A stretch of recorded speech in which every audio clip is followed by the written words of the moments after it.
ပြီးတော့ဒါကြောင့်စာဖတ်တော့ဟိုင်းကန်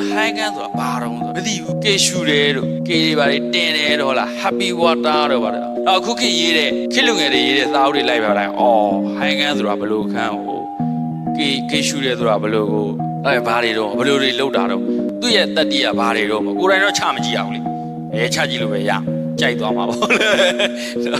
ဝိစေဝါဆိုကြိုက်သွားမယ်ရှောက်ချကြည့်ခိုင်းတာမဟုတ်ဘူးเนาะတို့တော့ဒီလိုစားနေတင်တာလေဒါကြောင့်ဆရာကြီးဦးအောင်သိရပြောတယ်လူ၃မျိုးရှိတယ်တယောက်ကကိုမားလို့မာမန်မသိနေတဲ့သူတဲ့အဲ့ဒါလူမိုက်နောက်နံပါတ်2ကကိုမားလို့မာမန်သိသွားတယ်ကိုမားနဲ့ကိုသင်္ကန်းသာယူလိုက်သွားနိုင်ယူသွားနိုင်တယ်ပေါ့အဲ့လူကလူလိမ့်ပါတယ်သူများအမားနဲ့သင်္ကန်းသာယူနိုင်တဲ့သူကျတော့ပညာရှိဖြစ်သွားကိုယ်တိုင်မှကြည့်ကြရမလို့တော့သူများအမားနဲ့သင်္ကန်းသာယူနိုင်တယ်မြတ်စွာဘုရားရှင်ကဒါကြောင့်ဇာတကမှာငါကိုယ်တိုင်တော့ဒီလိုမှားခဲ့တယ်ဟေးမင်းတို့မမှားရအောင်ဆိုပြီးတော့ဇက်တီဟောတာတာရကတွေနဲ့ပြအဲ့ဒီမှာဟုတ်တာပဲ